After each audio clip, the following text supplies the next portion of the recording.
Hi, it's Steve with Coin Stuff I Like, bringing you another video on the Carson City series, Carson City Stuff I Like. And we, through part 8, we finished up with the PCGS holdered silver dollars from 1870 to 1893 that were in my collection. And now we're moving on to other items that are in my collection that are related. And this one is about the over mint marks, OMMs, over mint marks, that were originally dies that were intended for Carson City, but were revised and sent to different mints, and namely the 1875 S over CC and the 1900 O over CC. So let's look at these particular coins. First one is the 1875 S over CC. This is a trade dollar, and the mintage of this particular variety is not really known because they didn't identify varieties from within the total mintage figures. But we do know that there were two different reverse dies that were used in San Francisco in 1875 that had a prior Carson City mint mark. I'm going to do a little aside here. Back in those days, the dies were completely prepared in Philadelphia, including the mint marks, and then shipped out to the respective mints. So I don't know why this happened, but in Philadelphia, they had a die that had previously been prepared with the Carson City mint mark, and maybe they figured that San Francisco needed more dies, and so they took two of the reverse dies from that were previously intended for Carson City, repaired that CC mint mark area, and then put in an S mint mark, and then shipped them to San Francisco for production. So we know back then that the die steel had a maximum of maybe 80,000 to 100,000 coins per die. So, conjecture. It could have been less, could have been a little bit more, but probably less. But a conjecture of maybe 160 to 200,000 of in S over CC, counting the two different dies, including both dies. Now, CoinFacts estimates that there's only 300 surviving in all grades, so not many. Why is that? Well, part of it is that these were, a lot of these were sent to Asia for use in commerce and were lost there, and some of them may have been melted down, particularly as they got to 1878 and started producing Morgan dollars. They started melting down trade dollars. So that may explain why there's only 300 estimated survival rate. This coin that I have is the FS 501, and it is attributed by PCGS as a FS 501. It has a type 1 obverse, type 1 reverse, and it has the S over CC mint mark, which I'm about to show you. And also important in the attribution is there's a little die chip on the 7 of the date, and I'll show you that in a second. So at this point, there have been a total of 99 of 1875 S over CC straight graded by PCGS. Now, the PCGS does not include details coins, which this is one, but it has only 99. Now, prior to more recent times, there's only the FS 501. There's only one known S over CC, so they all got lumped into S over CC in the population reports. And then subsequently, there's an FS 501 and an FS 502 because there's two reversed I's. So then they started attributing them. They didn't go at retrograde because those are all already graded and out there. But then since they started attributing FS 501 and FS 502, there's only 13 FS 501 attributed and straight graded. The last thing on this, when reading POP reports, and I've mentioned this before, when reading POP reports, realize that there's people will break coins out and cross them, or cross them in holder to another third-party grading company. So the POP reports, particularly with older coins and people trying to get another grade higher or what have you, the POP reports are not perfectly accurate. So here's how the coin looks a little bit closer. You can see some of the buffing or cleaning.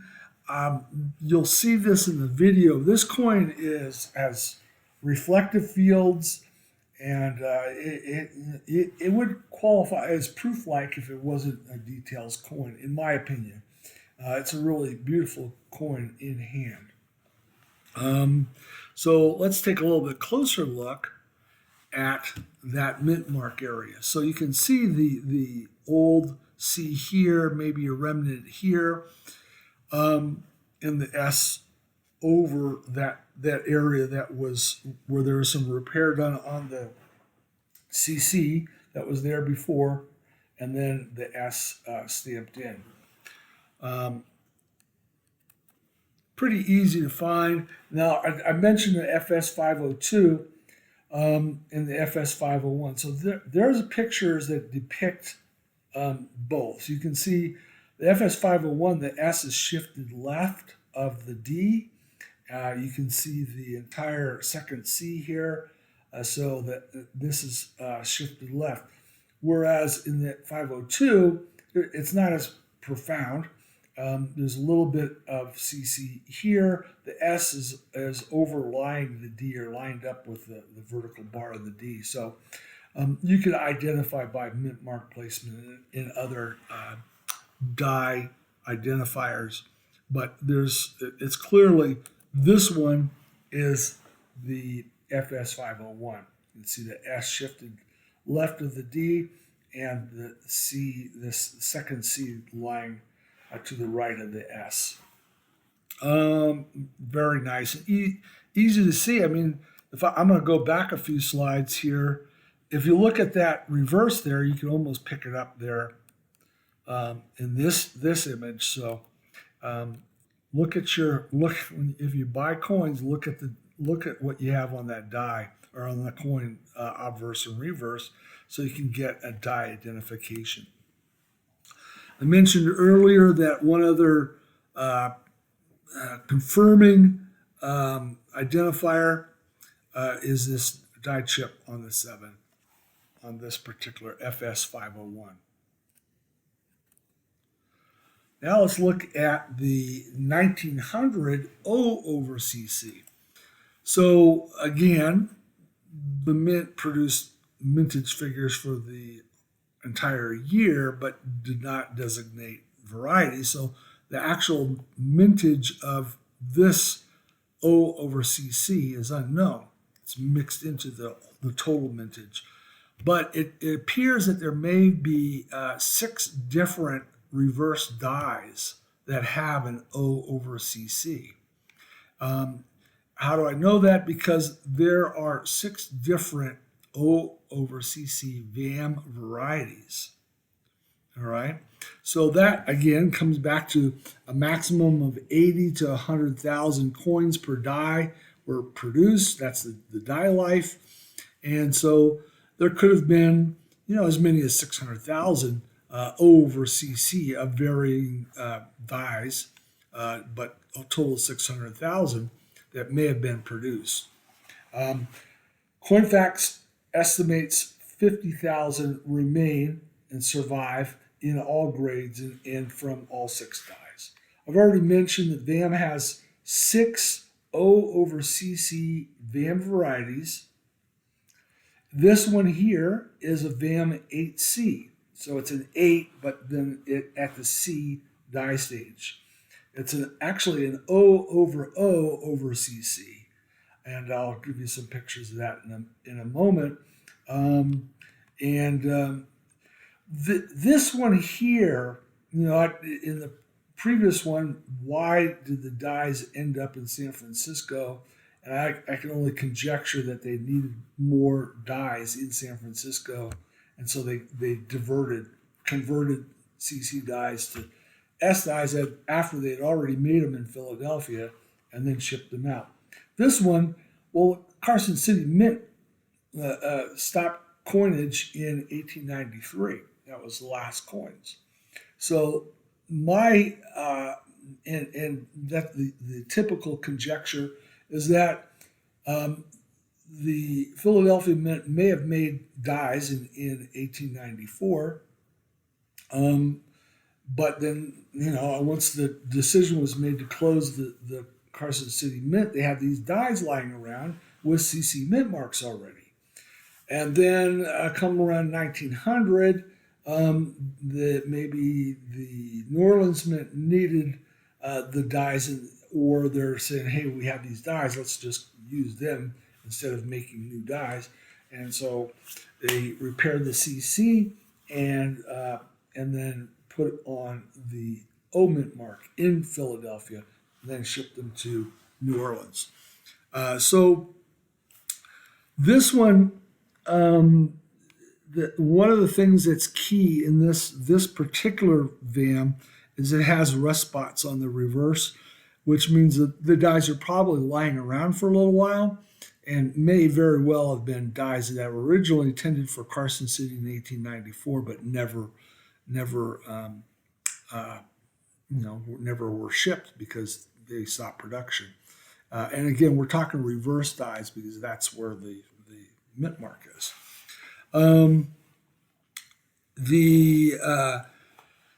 Because of the number of dies and the number that are surviving, there are 8,587 straight graded 1900 O over CC coins. And there are 223 that are straight graded and attributed as a VAM 8 or 8A. And 72 of these are graded higher than MS63. You can see this one has not been attributed, and that's a consideration is, does it increase value if I sent it in to get attributed as a VAM 8C, in fact. And there's no VAM 8Cs listed by PCGS. So let's take a closer look. There is the coin. I believe this is a die crack right here. Very nice surfaces, satin. It's very satiny, and you'll see that in the video. Let's take a closer look, and here is the mint mark. You can see the residual of the C and the C. Both were repaired, and then mint mark O, and you can see actually O over O. You can see that, and there's a little glare up here, but you'd be able to see it up here too.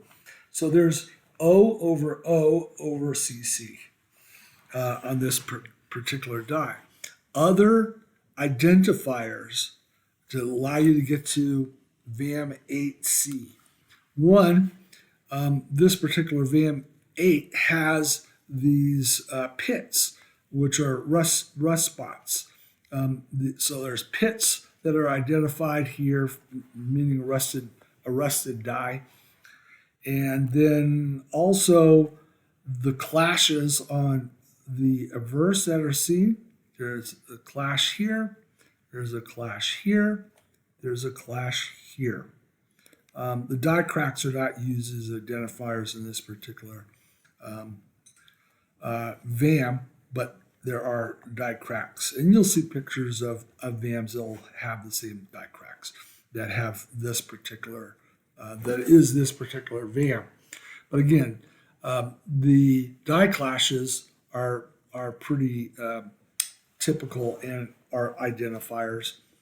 And then you look in the reverse, there's a die clash here on the wing, but then 8C has a lot of die abrasion work where they took the die out of production and then were doing some light abrasion to get rid of the clash marks. So you can see die abrasion here and here, up here. You can see all these little scratches, these fine scratches in the die, and the same thing down here. And these are pretty characteristics, and you can see these in pictures. And they're identifiers for the 8C stage of this over mint mark variety. So there are two that I've presented. And now what I'd like to do is just show you the video version so I could rotate them a little bit and let you get a better appreciation of these coins. So here's the first one. It's the PCGS genuine. So it's details. It is attributed.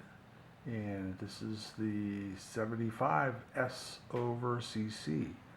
Now, very reflective fields. Of course, it's been polished a bit, I think. They say what's surface removed. I look. There's some polishing lines, cleaning lines, what have you. So.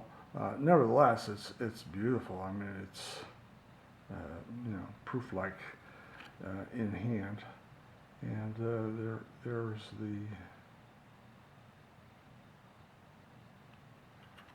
reverse, obverse,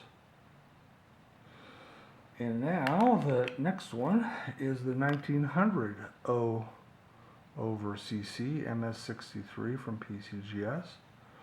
And it's got good luster, very nice luster. It's more of a satiny fields and finish, and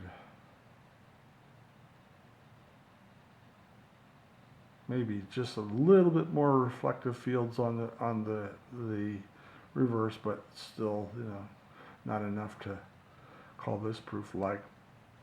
But nevertheless, very nice coin. And so let's now go back to the slides in the conclusion. So there you have it. Some nice video showing these two coins, which I like very much, of these over mint marks. Now, these are not Carson City coins, but they are related in that they're produced from dies that were originally intended for Carson City and still have some residual of their mint marks. So I find that really cool. I want to have these in my Carson City collection because it's Carson City stuff I like. So thank you for watching this video. Next time, part 10, we're going to stay on the dies, Carson City dies, but then now we're going to go to canceled dies, Carson City canceled dies. So stay tuned for part 10. And hope to see you watching that one. Remember, buy stuff you like, but be smart about what you buy. Bye-bye.